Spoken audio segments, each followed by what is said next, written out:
গৃহবন্ধন কিন্তু কোনোদিন হোল লাইফের জন্য হয় না। আচ্ছা। গৃহবন্ধন হচ্ছে সাময়িক। ব্যাপারটা কি, আমরা দেখুন আমাদেরও ভয় লাগে, আমরাও তো বাচ্চা, ভয় আমাদের লাগে যখন এইরকম এমন কিছু সিচুয়েশন তৈরি হয়ে যায় না, আপনার সঙ্গে 100 লোক থাকলে দেখবেন আপনার পেছন ঘুরে দেখবেন 5 জনও দাঁড়িয়ে নেই। অন্য বিশ্বাস নিয়ে আপনি সাধনাটা করলেন, আপনি একটা সময় প্রফেশন বানিয়ে নিলেন, এটা জানা সত্ত্বেও যে আপনার মৃত্যু কিন্তু ওর হাতেই অনিবার্য। আচ্ছা। দুজনের মধ্যে খুব গন্ডগোল হচ্ছে, আর সেই সময় যদি আপনি ম্যানিফেস্টেশন করেন, ওটা কিন্তু তাকে উল্টো দিকে নকিং করাবে।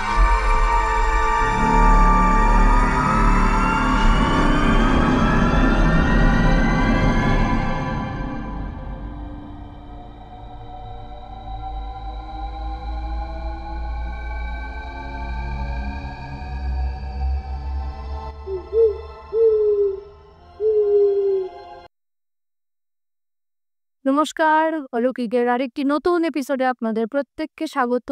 তো আপনারা দেখতে পাচ্ছেন আমি কাকে নিয়ে এসেছি, আমাদের একদম বিখ্যাত তন্ময়দা। নমস্কার তন্ময়দা। নমস্কার। হ্যাঁ। আচ্ছা, তো আপনার এই হঠাৎ প্যারানর্মাল ইনভেস্টিগেশনে আসাটা কেন? এটা জানেন তো, এটা খানিকটা হচ্ছে আপনার ইচ্ছা বলতে পারেন। আপনি যেকোনো জিনিস যখন ভালোবেসে ফেলবেন, সেই ভালোবাসাটার উপরে আপনার কাজ করতে ইচ্ছা। আচ্ছা, সেটা ধরুন ভূতে বিশ্বাস থেকে না থেকে? দেখুন, যদি আমি বলি বিশ্বাস করি না, তাহলে এটা মিথ্যা কথা বলা হবে। কারণ আপনি যে জিনিসটা জানেন এটা এক্সিস্ট করে না, সেই জিনিসটা নিয়ে কাজ করার মানেটা কি? এই যে মানে আমার যে প্রশ্নটা এখন করতে যাচ্ছি সেটা হচ্ছে ধরুন প্যারানর্মাল ইনভেস্টিগেশন ধরুন যারা করছেন তাদের নিজেদেরও তো সোলকে একটা ব্যারিয়ার দিয়ে গার্ড করতে হয়, সেটার পন্থাটা কি? মানে ধরুন সেখানে টিমে 2 জন থাকুক 5 জন থাকুক হোয়াটএভার, দেখুন, সেইটা আপনারা গার্ড করতে কি পন্থা ইউজ করেন? সেটা কি তন্ত্রবিদ্যা আর অন্য কিছু? অবভিয়াসলি তন্ত্র, সেটা মেবি হিন্দু শাস্ত্র অনুযায়ী, আচ্ছা আচ্ছা। মেবি ওয়েস্টার্ন অকাল্ট অনুযায়ী। যেরকম আমার হাতে একটা ট্যাটু করা আছে, এটা একটা হিব্রু একটা সিজিল, এটা আমার প্রোটেকশনের জন্য কাজ করে। আমি এটা ওপেনলি বলে দিচ্ছি, কারণ আমার এখানে লুকানোর কিছু নেই, আমি ওই পেছনে কথা বলতে ভালোবাসি না। এটা কিন্তু এখন অ্যাক্টিভ নয়, কিন্তু আমি যখন যাব কোনো স্পটে, তখন এটাকে আমার অ্যাক্টিভ করতে করে তারপরে আমি ঢুকবো, ততক্ষণই ওটা অ্যাক্টিভ থাকবে, আবার বেরিয়ে আসার পরে একে ডিঅ্যাক্টিভ করে দিতে হবে। আচ্ছা, এবার ধরুন এই যে আপনি বললেন যে হিন্দু শাস্ত্র এবং ওয়েস্টার্ন অকাল্ট, তো আপনি কোনটাকে বেশি স্ট্রং বলে মনে করেন? দেখুন, ওয়েস্টার্ন অকাল্টের ক্ষেত্রে কি হয়, আপনি কিছুদিন প্র্যাকটিস করলে সেটা আপনি সরবরাহ করতে পারবেন। মানে খুব ইজি কি? সমস্তটা খুব ইজি না। এখন যদি আপনি এটিকে নিয়ে কথা বলেন, সেটা নট সো ইজি। তার একটা গুরু পরম্পরা আছে, কুল আছে, সমস্ত কিছু আছে। কিন্তু কিছু জিনিস এমন আছে ওয়েস্টার্ন বা অকাল্টের ক্ষেত্রে, সেটা আপনার খুব অল্প প্র্যাকটিসের ক্ষেত্রে আপনি করতে পারেন। আচ্ছা। আবার যখন আপনি আমাদের ইন্ডিয়ান অকাল্টের দিকে চলে যাবেন, বা আমাদের যে তন্ত্রবিদ্যা আমরা যেটাকে বলি হিন্দু তন্ত্রে, সেখানে কিন্তু এটা এতটা ইজি না। এখানে আপনার অনেক প্র্যাকটিস লাগে, সাধনা লাগবে, গুরু লাগবে, দীক্ষা লাগবে, গুরুর পারমিশন লাগবে, তারপরে গিয়ে আপনি ওই জায়গাটায় গিয়ে দাঁড়াবেন। আমি লাস্ট যেটা বাগুইআটি জ্যাংরাতে যেটা করলাম, একটা ছোট্ট, আমি পুরোটা কমপ্লিট করতে পারলাম না সেশনটা, কারণ আমাদেরই টিমের মধ্যে একজন অসুস্থ হয়ে পড়েছিলেন। আচ্ছা। তো সে তো নিজে কানে শুনেছে তার কাছে জল চাওয়া হচ্ছে, আমরা কিন্তু কেউ শুনিনি, এবং সে বমি করেছে অন ক্যামেরা, সমস্ত সেশনটা রয়েছে ওখানে। বমি করতে করতে মানে যে ছেলেটা এলো একদম সুস্থভাবে, স্পটে ঢুকে ধরুন 1 থেকে 1.5 মিনিটের মধ্যে আমরা শুধু ইভিপি অন করেছি, অন করে কমিউনিকেশনটা চালু করেছি। এই ক্ষেত্রে আমি অনেক চ্যানেলেও বলেছি, অনেক জায়গায় বলেছি যে আমার মধ্যে একটা ইনটিউশন কাজ করে, আপনার যদি কোনো নেগেটিভ জায়গা থাকে, সেটা যদি জেনুইনলি নেগেটিভ হয়, হন্টেড হয়, আমি সেই বাড়ির চৌহদ্দির মধ্যে পা রাখার সঙ্গে সঙ্গে আমি আপনাকে বলে দেবো। কারণ আমার এটা গড গিফটেড বলতে পারেন, বাই বর্ন বলতে পারেন, আমি জানি না এটাকে কি বলবো। আমার সেখানে পা দিলেই মাথা যন্ত্রণা শুরু হয়ে যায়। আচ্ছা। যেটা আমাকে প্রথম বলে দেয় যে কিছু কিছু একটা আছে। তারপরে তো বিভিন্ন রকম টুলস আছে, সেটা মেবি হতে পারে আপনার মেকানিক্যাল টুলস আছে, ইলেকট্রিক্যাল টুলস আছে, গেজেটস আছে। সেগুলো দিয়ে আমরা তখন ডিটেকশন করে বোঝার চেষ্টা করি যে কতটা মাত্রায় জিনিসটা ওখানে প্রেজেন্স রয়েছে, বা কি ধরনের এন্টিটি রয়েছে। এটা তো একটা উপায়। তো কিন্তু যে জিনিসটা আমরা কানে শুনতে পাচ্ছি না, যেমন আমার যে টিমের যে ছেলেটি, এখন অনেকেই বলবে এটা ফেক। একটা সুস্থ মানুষ একটা স্পটে ঢুকে বমি করতে আরম্ভ করবে, তারপরে তার জন্য আমাকে ইনভেস্টিগেশন বন্ধ করে দিয়ে বেরিয়ে যেতে হবে? এটাকে আপনি ফেক বলবেন কি করে? আমি তো গেছি আপনাদের দেখাবো বলে, যতটা দেখাতে পারবো অডিয়েন্সকে বা জনগণকে, দর্শককে, তত তো আমার নেম ফেম বাড়বে। যদি আমি নেম ফেমেরই চিন্তা করি, তাহলে আমি মাঝপথে ছেড়ে দিয়ে বেরিয়ে এলাম কেন? 10-15 মিনিট একটা সেশন করে বেরিয়ে এলাম। তো আমি চাই না আমার কোনো টিমের মেম্বার শুধুমাত্র আমার গাফিলতির জন্য তার লাইফে এমন কিছু সিভিয়ার চেঞ্জ হয়ে যায় যেখানে তার জীবনে বেঁচে থাকাটা দুষ্কর হয়ে যাবে। কারণ এই ধাক্কাটা আমি খেয়ে এসেছি। একটা আমার কাছের একটা বন্ধুকে হারানো, তার বাবাকে হারানো, আর কেউ জানুক না জানুক সত্যিটা তো আমি জানি। কোথাও কোথাও বিবেকে আমার দর্শন হয়, যে কারণে আমার এই দীর্ঘদিন যাবত এই ফিল্ড থেকে সরে আসা। তারপরে আবার এসছি, প্রচুর লোক ডিমান্ড করছে। পুরনো বন্ধু বান্ধবরা বললো, দেখ যা ঘটার তো ঘটে গেছে, তুই যখন একা করতে চাইছিস তুই কর, তোর মতন তুই টিম সেট আপ করে। তারপরে আমি কিছু যোগ্য ছেলে মেয়েদেরকে সঙ্গে পেলাম, যে যারা সত্যিই একসঙ্গে কাজ করার মতন। তো যখন আমি সেটা দেখলাম, আমার মনে হলো ঠিক আছে, চলো যা আছে কপালে দেখা যাবে সকালে, শুরু তো করি। না মানে এটা সত্যি, মানে এটা যেটা বললেন যে একটা জিনিস, ধরুন প্যারানর্মাল ইনভেস্টিগেশনে নেমেছেন এবং সেখানে কোনো অঘটন কারোর ঘটলো, সেটা সত্যি মেনে নেওয়া যায় না, সেটা ঠিকই। কিন্তু কাজ তো থামিয়ে দেওয়া যায় না, কাজ নিয়েই আমাদের এগোতে হবে। হ্যাঁ, অবভিয়াসলি দেখো, ওই আমি একটা বিখ্যাত অ্যাডের কথা বলতে পারি, ডর কে আগে জিত। জিত হ্যাঁ, একদম। তো মানে ব্যাপারটা কি, আমরা দেখুন আমাদেরও ভয় লাগে, আমরাও তো বাদ করছি, ভয় আমাদের লাগে যখন এইরকম এমন কিছু সিচুয়েশন তৈরি হয়ে যায় না। আপনি আপনার সঙ্গে 100 লোক থাকলে দেখবেন আপনার পেছন ঘুরে দেখবেন 5 জনও দাঁড়িয়ে নেই, ঠিক এইরকম সিচুয়েশন। একদম একদম। তো ভয় তো লাগে, আমরা ওই ভয়টাকে ওভারকাম করি খালি জিনিসটাকে জানার জন্য। আমরা ততক্ষণই ওটাকে চেষ্টা করি যতক্ষণ পর্যন্ত আমরা বুঝতে পারি সামনের যে এনার্জিটা আছে সেটা আমাদের কোনোভাবে হার্ম করবে না। একদম যদি কোনোভাবে আমরা বুঝতে পারি যে এবার হার্ম করার মধ্যে চলে আসছে, তাহলে আমরা সঙ্গে সঙ্গে না সেটা এই এক্সপিরিয়েন্স আমারও হয়েছে। মানে আমাদের এখানে যেমন তন্ত্র দিয়ে কাজ হয়, বিদেশে কিন্তু অ্যাঞ্জেল দিয়ে পুরোপুরি কাজ হয়, আমি যতটুকু জানি। না, শুধু এই যে আছু আছে। হ্যাঁ, মানে প্যারানর্মালটা ওদের কিন্তু আটকানো পুরোটাই আই থিঙ্ক অ্যাঞ্জেল, আর কেউ না। না, এটা আর কিছু ঠিক নয়। এখানে অনেক কিছুই আছে প্যারানর্মাল আটকানোর। অ্যাঞ্জেলটাকে মেইনলি ওরা নেয় প্রোটেকশন পারপাস। ঠিক আছে? এবার অ্যাঞ্জেলের মধ্যে গুড অ্যাঞ্জেল কিছু আছে, ব্যাড অ্যাঞ্জেল কিছু আছে। ব্যাড অ্যাঞ্জেল অবভিয়াসলি যারা ডেমোনোলজি ডেমনাল। করে, তো সেগুলো তো ব্যাড অ্যাঞ্জেল, ওগুলো তো অ্যাঞ্জেলই। আচ্ছা, না অ্যাঞ্জেল কথাটার অ্যাকচুয়ালি মানে তো ধরুন দেবদূত, তো দেবদূত আবার ব্যাডও হয়। হ্যাঁ, তো অবভিয়াসলি আছে। আমাদের যেরকম ভূত প্রেত পিশাচ আমরা যেগুলোকেই বলি, এর মধ্যে ডাকিনী যোগিনী আছে না? তো ডাকিনী যোগিনী তো দেবীর সহযোগী। আচ্ছা, ডাকিনী যোগিনী এবং যক্ষিণী একই কি?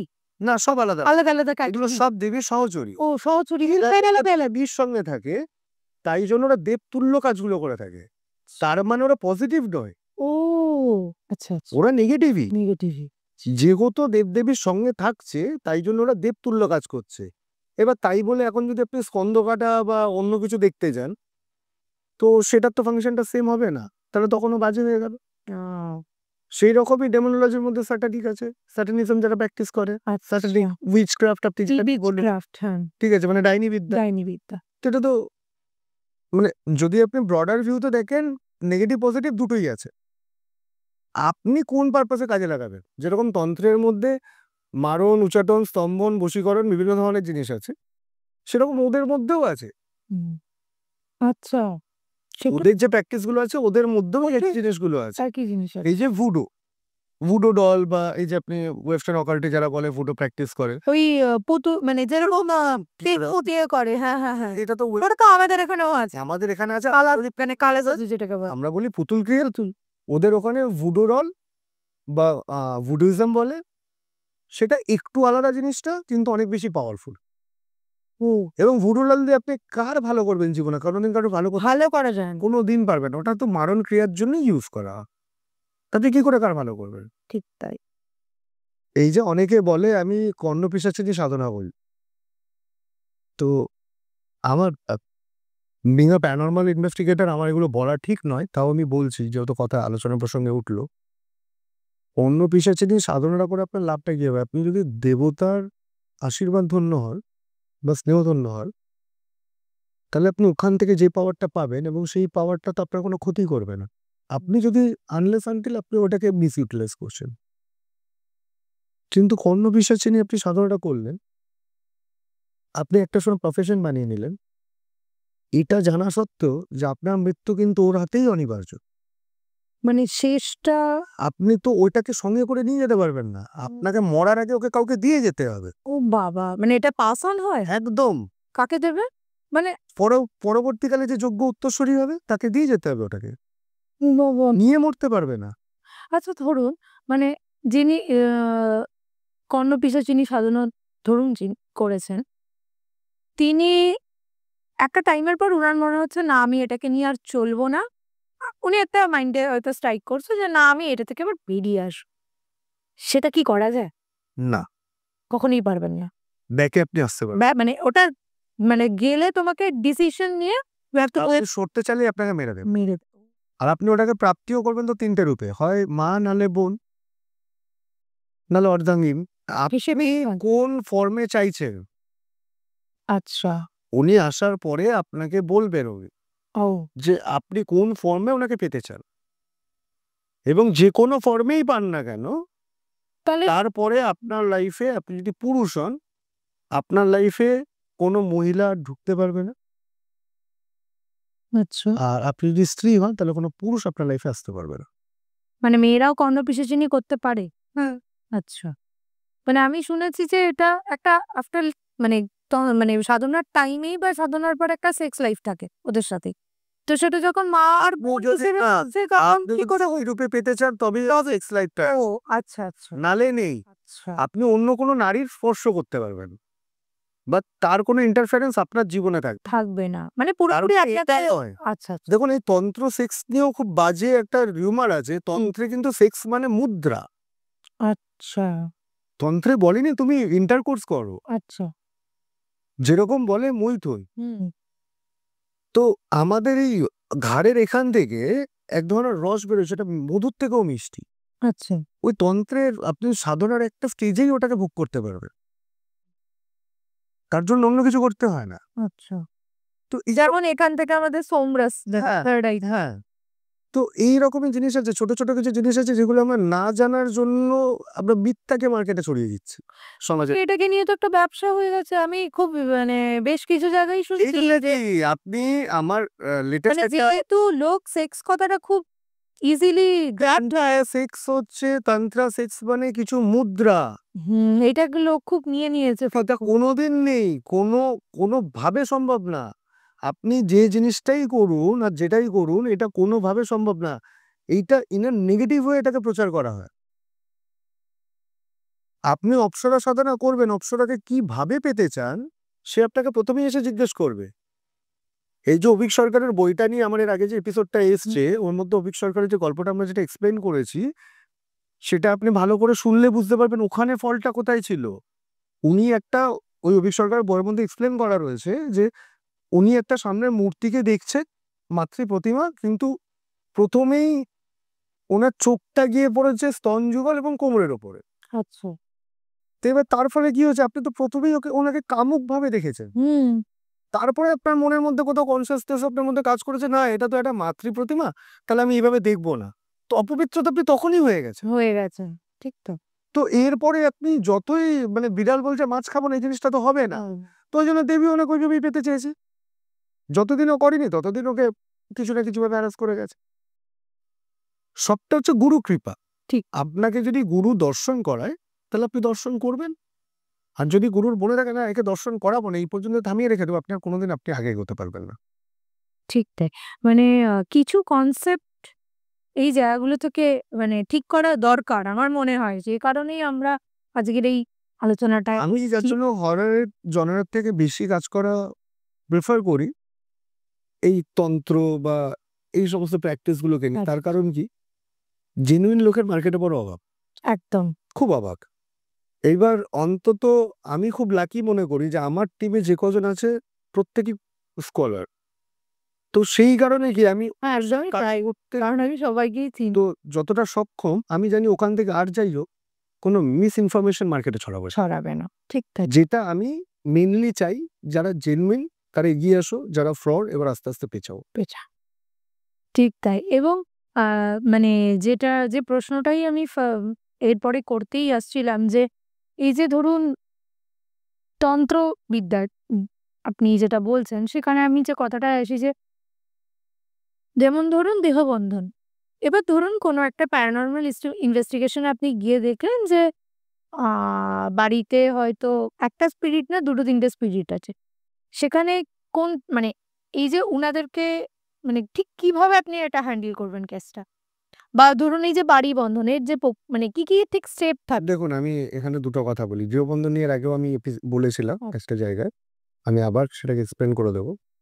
দেহবন্ধনটা করা মানে এটা নয়, যেটা অনেকের মধ্যে একটা মিসকমিউনিকেশন আছে। দেহবন্ধন করে ঢোকা মানে আমার সঙ্গে কিছু হবে না। সো যারা সুলেমানি তন্ত্র ফলো করে বা মুসলিম আমি যাদেরকে বলি, তারা কিন্তু ওই তাদের যে কোরআন আছে না, কোরআনের কিছু আয়াত আছে, সেগুলোকে কিন্তু করতে করতে তারা ইনভেস্টিগেশন করে। বহু পাকিস্তানি চ্যানেল দেখবেন, বাংলাদেশি চ্যানেল দেখবেন যেখানে হয়, বা আপনার আরব কান্ট্রিতেও কিছু কিছু জায়গা আছে, দুবাইতে আছে কিছু প্যারানরমাল ইনভেস্টিগেশন টিম। তারা ভয় পেলে কোরআনের ওই আয়াতগুলোকে জপ করতে থাকে বা চান্ট করতে থাকে। ওরা কেন করে আপনাকে এটা বুঝতে হবে। সেটা আমাদের হিন্দু তন্ত্র অনুযায়ী দেহবন্ধন আমরা বলি, ঠিক আছে? দেহটা বন্ধন করে নেওয়া মানে এটা কখনোই বলছে না যে আপনার সঙ্গে কিছু হবে না। দেহ বন্ধন করে নেওয়া মাত্র আপনাকে পার্টিকুলারলি কোনোভাবে হার্ম করতে পারবে না। আপনার চারপাশে ওরা এক্সিস্ট করবে। আপনি তো অন্যের ঘরে গিয়ে ওদেরকে বার করে দিতে পারেন। এটা পারবেন না আপনি কোনোদিন। তো সুতরাং নিজেকে প্রোটেক্ট করো ওদের হাত থেকে। কারণ আপনি একজনের ঘরে গেছেন, এখন রাত্রির 12টার সময় যদি আপনি আর আপনার হাজব্যান্ড আপনি একটা রুমে ঘুমাচ্ছেন, আমি একটা আউটসাইডার উইদাউট এনি নকিং আপনার ঘরে ঢুকে গেলাম, আপনি ইরিটেট হবেন তো? তো ওদের তো ওটাই বাসস্থান। আপনি চোখে দেখতে পাচ্ছেন না, তার মানে তো এটা নয় যে ওরা ওখানে প্রেজেন্ট নেই। আপনি ঢুকে গেলেন, ওরাও তো ইরিটেট হবে। ঠিক তো। এইবার ভদ্রলোক হলে আপনাকে বলবে ঠিক আছে একটু বাইরে দাঁড়াও, আমরা একটু রেডি হয়ে আসছি, তারপরে এসো, বা 2 মিনিট বাদে এসো। আর অভদ্রলোক হলে উঠে গালাগালি করবে। এবার ওদের মধ্যেও সেম জিনিসটা আছে। সেম জিনিসটাই আছে। এবার ওরা তো গালাগালি করবে না, ওরা ডাইরেক্ট মারবে। ঠিক এটাই হচ্ছে ডিফারেন্স, আর কিছু না। গৃহবন্ধনটা নিয়ে প্রচুর মিসকনসেপশন আছে। আজকে আমি মিসকনসেপশন গুলোকে দূর করতেই বলছি। গৃহবন্ধন কিন্তু কোনোদিন হোল লাইফের জন্য হয় না। আচ্ছা। গৃহবন্ধন হচ্ছে সাময়িক। মানে ধরুন অ্যাক্টিভেট করতে থাকতে হয় জিনিসটাকে। না, তাহলে? আপনি যেভাবে যেকোনো প্রসিডিউরেই আপনি গৃহবন্ধন করুন না কেন, আপনাকে দুটো জিনিস মাথায় রাখতে হবে। একটা হচ্ছে গৃহবন্ধন করার পরে কোনোদিন কারোর সামনে বলা যাবে না আমার ঘর গৃহবন্ধন। আপনি যে মুহূর্তে মুখ থেকে এটা উচ্চারণ করলেন, গৃহবন্ধনটা তৎক্ষণাৎ নষ্ট। আপনি ইউনিভার্সকে নিয়ে চ্যালেঞ্জ করে দিলেন। তো ইউনিভার্সের মধ্যে যেরকম নেগেটিভ আছে সেরকম পজিটিভ আছে। আর 2 নম্বর জিনিস হচ্ছে যে এরিয়াটার মধ্যে গৃহবন্ধন করা হচ্ছে তার চৌহদ্দির মধ্যে যদি কোনো সময় বাজ পড়ে যায়, বাজ পড়লে সেই গৃহবন্ধন সঙ্গে সঙ্গে নষ্ট হয়ে যাবে। সে আপনি যত বড় তান্ত্রিককে দিয়ে করান। আচ্ছা। যেরকম কোনো রকম টোনা টোটকা ব্ল্যাক ম্যাজিক 6 মাসের বেশি সাস্টেইন করে না ম্যাক্সিমাম, কি বড় জোর টেনে টুনে 1 বছর খুব পাওয়ারফুল হলে, সেরকম এটাও তাই। কিন্তু এই যে টোনা টোটকা বলছেন 1 বছর বা 6 মাস যে টাইম পিরিয়ডটা বলছেন, আমার এরকমও জানা আছে যে ধরুন 6 মাস এই হয়ে যাচ্ছে, আবার গিয়ে রিভাইভ করছে। আবার তো একটা জিনিস করছে না, সে কন্টিনিউয়াসলি রিপিটেডলি করছে। আপনি একই জব বারবার করে যেতে পারেন, যেটাই আপনি ভালো হেল্প পেয়েছেন। ধরুন সাপোজ আমি টোটকা বশীকরণে নিয়ে আসি। একটা ছেলে একটা মেয়ের সঙ্গে কোনো প্রণয়জনিত সম্পর্কে জড়িয়েছে, কিন্তু মেয়েটা সেই দিক থেকে একসেপ্ট করছে না ছেলেটাকে। তাহলে ছেলেটা কি করবে? বশীকরণ করবে। সহজজাত ব্যাপার, যেটা সবাই করে। অ্যাকচুয়ালি তো তন্ত্রে এই জন্য বশীকরণটা নয়। তো আমরা মানুষ সব থেকে বুদ্ধিমান জীব, আমরা আইন আছে, আইনের ফাঁকটাকেও দেখি। ওই জন্য বশীকরণটা এই পারপাস আমরা কাজে লাগিয়ে দিয়েছি। অ্যাকচুয়ালি বশীকরণ করা হতো আগেকার দিনের শত্রু বশীকরণ। হ্যাঁ, যে আপনি কোনো তপস্যার মধ্যে বসেছে, সেখানে আপনাকে কেউ এসে আপনার তপস্যায় ব্যাঘাত ঘটাতে পারে, তাই জন্য বশীকরণের প্রয়োগ ছিল। পরবর্তীকালে এটাকে মানুষ অ্যাডভান্স আলাদাই ব্যাপার, আলাদা লেভেলে কাজ করে দিয়েছে। এইবার সে কি করবে? এটাকে বশীকরণ করবে। এইবার সে দেখলো তার মেয়েটাকে মোটামুটি বিয়ে করতে 3 বছর সময় লাগবে। 6 মাস তার একটা বশীকরণ সে করলো, করে দেখলো এটা আমার কাজ করছে প্রপার। তাহলে সে কি করবে? 6 মাস যেই হয়ে গেল, আবার 6 মাস ওই একই জিনিস আবার ফলো আবার ফলো করবো। পুরোটা ফেলে দেবে, আবার নতুন করে সবটাই ক্রিয়েট করবে। তাহলে 6 মাস 6 মাস 6 মাস 3 বছরে 6 বার করলো, কাজ কমপ্লিট। এবার তারপর বিয়ে করে নিলি, এটাই হয়। কিন্তু ধরুন এটার নেগেটিভটা কি হলো? মানে ধরুন করে নিল, এটা কি নেগেটিভটা হলে ভালো ফল নিয়ে খেলে নিলেন। এটা কি আদৌ ভালো হয়? হ্যাঁ হয়। মানে ধরুন বিয়ে তো করে নিলে, তারপরের রেজাল্টটা? আপনি যদি সমস্ত কিছু নরমাল করে নিতে পারেন লাইফে, তাহলে কেন ভালো হবে না? আচ্ছা, এটা কি করা যায়? হ্যাঁ 100% করা যায়, 100% করা যায়। মানে তাহলে বলছেন যে বশীকরণ দিয়ে ভালো কাজ করলেও ভালো কাজ হয়? আচ্ছা, আপনার যদি ইন্টেনশন প্রপার থাকে, ভালো থাকে, তাহলেই ওটা কাজ। ভালো। আবার আরো কিন্তু একটা জিনিস আপনাকে দেখতে হবে, আপনি বশীকরণ করছেন, যার উপরে করছেন এবং যিনি করছেন দুজনেরই প্ল্যানেটারি পজিশনে যেন সাপোর্টিং গ্রহ নক্ষত্র আছে, থাকে। সেই প্ল্যানেটগুলো যেন ওটাকে সাপোর্ট করে, নাহলে কিন্তু আপনি যতই ডোনা টোটকা করুন আপনার কোনো কাজ করবে না। মানে সবকিছু দেখে তো দেখে করতে হবে। মানে হ্যাঁ, এটা তো ঠিকই। আমি আপনাকে বলে দিতেই পারি, যেরকম এমন এমন কিছু জিনিস আছে যেটা দ্রব্য করে কাজ করে, যেরকম পাতি লেবু নিজস্ব একটা পাওয়ার আছে, অনেক কিছু কাজে লাগে। নেচারের জিনিস তো নিজে কাজে কাজ হয়। হ্যাঁ, আবার আলুর কি সেই পাওয়ার আছে? নেই না কিন্তু আলু দিয়েও বশীকরণ হয়। একদম একদম সিম্পল। একটা আলুকে আমি এটা অন ক্যামেরা বলে দিচ্ছি, দেখে নিতে পারেন। আমি একজনকে বলেছিলাম, সে করে খুব ভালো রেজাল্ট পেয়েছে। তাই বলে আগে বারবার অন ক্যামেরা রিকোয়েস্ট করছি যে এগুলো বলছি হ্যাঁ, মানে বাড়িতে ইউজ করবেন না। কেউ ইউজ করবেন না এটাকে। হ্যাঁ। আর 2 নম্বর কথা, আমাকে ডিজিটাল তান্ত্রিক ভেবে নেওয়ার কোনো রকম ব্যাপার নেই এখানে। আমি শুধুমাত্র জানি, যেটুকুনি পড়াশোনা করে জেনেছি সেখান থেকে বলছি। কোনো মন্ত্র লাগে না, কিছু লাগে না। একটা আলুকে 4টে টুকরো করবে, একটা পিস ওখান থেকে তুলবেন, তুলে কানের এই যে পেছনে যে জায়গাটা, এখান থেকে নিচের দিকে নামাবেন 3 বার। 3 বার নামিয়ে আলুটাকে রেখে দিন আপনার কাছে। আচ্ছা। কাটার সঙ্গে সঙ্গে যে রসটা বেরোলো 3 বার আপনি ড্র্যাগ করলেন, এই এখান থেকে নিচে নামাবেন। 3 বার ঘষে আলুটাকে রেখে দিন। এইবার আপনি যাকে বশ করতে চাইছে তার কাছে যান, ওই আলুটাকে হাফ করুন, আবার যে রস বেরোবে হাতের এই পজিশনে 7 বার ঘষুন। সেটা কি আমার না তার? যাকে বশ কর যাকে বস করতে চাইছি। আচ্ছা। তার হাতের এই পজিশনে 7 বার ঘষুন আলুটাকে। ওই যে রসটা বেরোচ্ছে 7 বার ঘষুন। আলুর রসে কেউ কিছু বলবে না। নিয়ে আলুর টুকরোটাকে ফেলে দিন মানে যেখানে সেখানে বাইরে, জাস্ট ফেলে দেবো। আচ্ছা, দৌড়াবে। মানে এটা কিন্তু কি বলবো, মানে এগুলো ন্যাচারাল ব্যাপার, ন্যাচারাল ওয়েতে ইন্টেনশন যদি প্রপার না থাকে, আমি বারবার বলে দিচ্ছি, ইন্টেনশন যদি কারোর প্রপার না থাকে, ওই এখন যেরকম এই 101 টাকায় বশীকরণ, অমুক বাড়ির বৌদি, তার বাড়ির স্ত্রী, অমুক বাড়ির বোন, হবে না কিন্তু। বারবার একদম ঠিক কথা। একদম যে জেনুইনলি ভালোবাসে এবং যার ক্ষমতা আছে সেই মেয়েটাকে রাখতে পারবে। কোনো মেয়েকে বিয়ে করা মানে কিন্তু, বা প্রেম করা মানে এটা নয় তাকে আমাকে পেতেই হবে। পাওয়াটা সব কথা নয়, সব কথা হচ্ছে বাকি জীবনটা কাটানো। একদম তার ঝোঁকের বসে আমি একটা পরের বাড়ির মেয়েকে বশীকরণ করে আমার জীবনে নিয়ে এলাম, তারপর হয়তো মেয়েটা একটা ভালো ভবিষ্যৎ ছিল, সেই ভবিষ্যৎটা পুরো জলাঞ্জলি চলে গেল। আমি কিন্তু এই জিনিসটাকে সাপোর্ট করি না। একদম ঠিক ঠিক আছে? এই জন্য এই জিনিস যারা করবে তারা নিজেদের কার্বিক ফল নিয়ে খেলা করবে। হয়তো তাদের জীবনে ভালো কিছু প্রাপ্তি ছিল, আরো সেই জায়গাটাও কিন্তু তাদের ঘেটে যাবে। একদম এটা যেন বুঝে শুনে করে। একদম হ্যাঁ, মানে এগুলো দেখুন আমরা এটা মানে স্যার এটা নিয়ে কথা বললেন, কিন্তু এ নয় যে আপনারা যারাই শুনছেন সবাই মিলে প্রয়োগ করবেন, এটা ঠিক না। অবশ্যই তাদের চেয়ে খানিকটা স্পিরিচুয়ালও হতে হবে বটে। কারণ আমি আজকে শুনলাম, কালকে করে নিলাম, পরশু ফল পেলাম, এটা হয় না। যদি ক্লিয়ার না হয়, আমি বারবার বলি, এগুলো সবকটার সঙ্গে কিন্তু ম্যানিফেস্টেশন অর্থপথ এই জন্যই তো বললাম স্পিরিচুয়াল কথাটা ভীষণভাবে না উল্লেখ বলে কিন্তু কাজ করবে না। যতবার আমি বলছি, আজকালকার একটা ধরুন একটা কমন প্রবলেম হচ্ছে হাজবেন্ড ওয়াইফের ভেতরে একটা দূরত্ব তৈরি হচ্ছে, একটা মানসিক অশান্তি অনটনের মধ্যে ভুগছে, হাজবেন্ড ওয়াইফের রিলেশন ব্রেকআপ হয়ে যাচ্ছে। এখন দেখবেন হঠাৎ করে একটা ডিভোর্স কেস হয়ে গেছে কোর্টে, আপনি গেলেই দেখতে। তো এটা নিয়ে অনেকেই ভোগে। তো ভুগতে গিয়েই তান্ত্রিকের কাছে পড়ে যায়, ভণ্ড তান্ত্রিকের কাছে।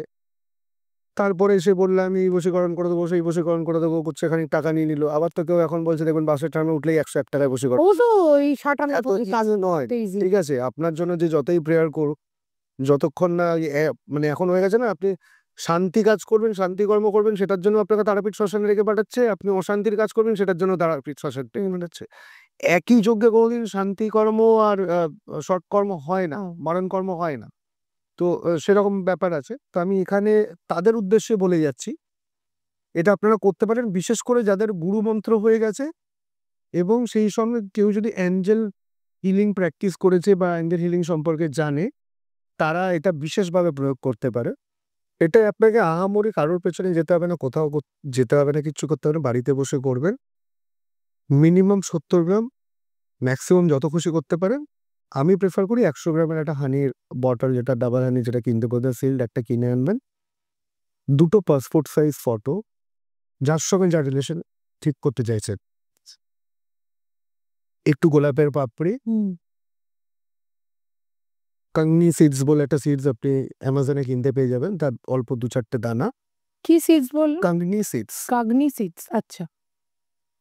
তো আর 2-4টে দানা। যখন কাজটা করতে বসবেন চেষ্টা করবেন লাল ড্রেস করে লাল আসনে বসার জন্য। সামনে একটা লাল ক্যান্ডেল জ্বালিয়ে নেবেন, আর একটু পারফিউম মেখে নেবেন, আর একটা ছোট এয়ারটাইট কন্টেনার নেবেন, যেটা আপনি পার্মানেন্টলি ক্যারি করবেন, মানে ওটার মধ্যে জিনিসটা করতে হয়। সেটার মধ্যেও আপনি যে পারফিউমটা ইউজ করছেন সেই পারফিউমটা একটু স্প্রে করে দেওয়া।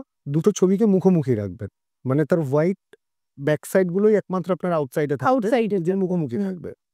ওই অবস্থায় ছবি দুটোকে ভেতরে ঢুকিয়ে দেবেন। তার বেসে আগে কিছু গোলাপের পাপড়ি দিয়ে দিলেন, একটু কাগনি সিডস দিয়ে দিলেন, পারফিউমটা স্প্রে করে দিলেন, আচ্ছা দিয়ে ছবি দুটোকে ঢুকিয়ে দিলেন। আচ্ছা, মানে যদি ঢুকিয়ে দিল। হ্যাঁ, আচ্ছা, মুখোমুখি তাদের মুখোমুখি ছবি, থাকবে। দুজন দুজনকে দেখতে পাচ্ছে, এরকম ফেস টু ফেস থাকতো। এবার যা সেটা কি লাগিয়ে না দুটো আলাদা? আলাদা আলাদা দিয়ে মুখোমুখি দিয়ে, করে দিয়ে, আচ্ছা আচ্ছা। ঠিক আছে। খুব ভালো হয় যদি কোনো ডিএনএ স্যাম্পল এটার মধ্যে অ্যাড করে দেওয়া যায়। মানে ধরুন আপনি আপনার হাজবেন্ডকে বশীকরণ করছেন, তাহলে আপনার হাজবেন্ডের কোনো ডিএনএ স্যাম্পলস, দিয়ে চোখ হতে পারে, চুল হতে পারে, কিছু একটা হতে পারে, সেটা ওর মধ্যে দিয়ে দিন। দিয়ে যখন ওটাকে করবেন তখন ম্যানিফেস্টেশন লেভেলে আপনি চলে যাবেন, গিয়ে আপনি এটাকে ভাববেন যে আপনার সমস্ত কিছু যাবতীয় যা ব্লকেজ যেগুলো ছিল সেগুলো কেটে আপনাদের সম্পর্কটা খুব ভালো হচ্ছে, ভালো। ঠিক আছে। এবং করার আগে গুরুমন্ত্র জপ করে নেবেন, যাদের গুরুমন্ত্র হয়ে গেছে। বারবার বলছি ইন্টেনশন ভালো হতে হবে। হ্যাঁ, গুরুমন্ত্রটাকে জপ করে নেবেন, নিয়ে পুরো ওটাকে এয়ার টাইট করে সিল করে দেবেন। দিয়ে যে লাল ক্যান্ডেলটা যেটা জ্বালিয়েছেন সেই ক্যান্ডেলটা দিয়ে ওই মুখটাকে পুরো সিল করে দেবেন। সিল করে একটা সিলভার পয়লার মধ্যে র্যাপ করবেন। করার পরে ওটাকে হাতে ধরবেন। যারা অ্যাঞ্জেল হিলিং করেন বা রেকি প্র্যাকটিস করেন তারা জানেন কিভাবে রিলেশনশিপ রিপেয়ার করতে হয়, সেই প্রসেসে ওটাকে করতে হবে। করার পরে একটা সিলভার ফয়েল দিয়ে পুরো র্যাপ করে নর্থ ওয়েস্ট কর্নারের ডাইরেকশনে ওটাকে হিডেন কোনো প্লেসে রেখে দিয়ে, মানে যেটা করে চোখেই পড়বে না, একমাত্র আপনি জানেন, আপনি জানেন। ঠিক আছে। আর রেগুলার একটা টাইম করে ওটাকে অল্প অল্প করে হৃদয় চক্রের কাছে রেখে, যারা অ্যাঞ্জেল হিলিং প্র্যাকটিস করেন, অ্যাঞ্জেল হিলিং মেডিটেশনে হৃদয় চক্রের কাছে রেখে ওই ম্যানিফেস্টেশনটা করবেন, ঠিক আছে। মানে ওটাকে নেব, করব, আবার ওই জায়গায় রেখে দেবেন। প্লেসে রেখে দেব। আপনি 10 থেকে 12 দিন করে দেখুন। আপনি যদি রেজাল্ট না পান আমাকে এসে বলবেন। খুব ভালো একটা রেমেডি স্যার দিলেন। এটা 41 ডেজের রিচুয়াল। আচ্ছা, 41 ডেজ করবেন, তারপর ওটাকে রেখে দেবেন। কাজ হয়ে যাবে, ওটাকে গঙ্গা জলে ভাসিয়ে দেবেন। আচ্ছা, ধরুন কাজ হয়ে গেল, গঙ্গা জলে ভাসিয়ে দিলাম, আমি আবার হয়তো সুদন ম্যাডাম আমি আবার একই জিনিস করব। আচ্ছা আচ্ছা, এটা কোনো সাইড এফেক্ট নেই। আপনার ইন্টেনশন যদি ক্লিয়ার থাকে ক্লিয়ার হতে হবে, তাহলে ওটা হতে বাধ্য। মানে এবং আমি কেন বলছি অ্যাঞ্জেল হিলিং, অ্যাঞ্জেল হিলিং এ আপনি লাভ রিলেশনশিপ রিপেয়ার করার জন্য ধরুন অ্যাঞ্জেল হিলিং তো অনেকেই জানেন না, তখন কি করব? যারা জানেন না তাদের ওই গুরু মন্ত্র আর ম্যানিফেস্টেশন কাজ করবে। মানে মনে বললাম এটা দ্রব্য গুণে কাজ করবে, এটার মধ্যে আলাদা করে আপনাকে কিছু করতে হবে।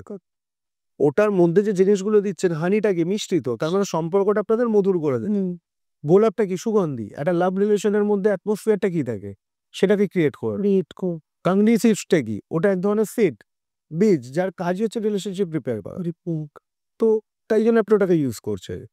না পেলেও এর মধ্যে যদি কাংনি সিডসটা নাও পান, যাদের কাছে নেই, দরকার নেই, বাকিগুলো দিন না, তাতেই হয়ে যাবে। আচ্ছা, পারফিউমটা আপনি মেখে বসছেন কেন, আপনার যে ইন্টেনশনটা আছে সেই চার্জটা আপনি ওটার মধ্যে ট্রান্সফার করছেন।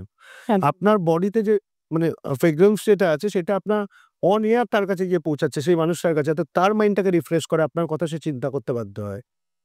কিন্তু কখনো এটা করবেন না যে চূড়ান্ত গন্ডগোল করছে সেই সময় কিন্তু করবেন না। আচ্ছা, দুজনের মধ্যে খুব গন্ডগোল হচ্ছে আর সেই সময় যদি আপনি ম্যানিফেস্টেশন করেন, ওটা কিন্তু তাকে উল্টো দিকে নকিং করাবে। একটু ঠান্ডা হতে দে, মানে কি তারপরে সময় বলে না, টাইম হচ্ছে বেস্ট মেডিসিন যে কোনো ঘাকে হিল করার জন্য। তো ওই জন্য সেই সময়টা দেবে। আমার সঙ্গে আজকে গন্ডগোল হলো, ফাটাফাটি হলে আমি কালকে সকালবেলা বশীকরণ করবো না, এটা প্রপার টেকনিকই নয়, করবেন না এটা কখনো। ছেড়ে দিন, সময়ের উপরে ছেড়ে দিন। আপনি দেখবেন অনেক সময় আমাদের ছোটবেলা বন্ধু বান্ধবদের মধ্যে গন্ডগোল হতো না, তার পরের দিন আমরা তাকে মানাতে যেতাম? একদম না। আমরা কি করতাম, একটা টাইমের পর ছেড়ে দিতাম, মুখ দেখা দেখি বন্ধ থাকতো। তারপর একটা সময় অটোমেটিক্যালি আমাদের সামনে চলে আসতো যখন সমস্ত কিছু রিপেয়ার। কিন্তু আমরা এই পুরোনোটা কিন্তু মনেই করতাম না যে আর কিছু হয়েছিল। এক্স্যাক্টলি, এখানেও তাই। আপনি নর্থ ওয়েস্ট ডাইরেকশন ওটাকে রেখে দিন, আপনার মতন আপনি কাজ করুন, তাকে রেগুলার বলার দরকার নেই, কি গো তুমি আমার কথা ভাবছো, কি গো তুমি আমার কথা ভাবছো, না বলার দরকার নেই। আপনি আবার ভুলে যান ইউনিভার্সকে ইউনিভার্সের কাজ করতে, কাজ করতে দিই। ওটা ইউনিভার্সাল ম্যাজিক। একদম একদম। যাই হোক, আজকের মতো আমাদের এপিসোড এইটুকুই। এবং দাদাকে কিন্তু আমরা আবার একটা কোনো এপিসোডে অবশ্যই চাইবো।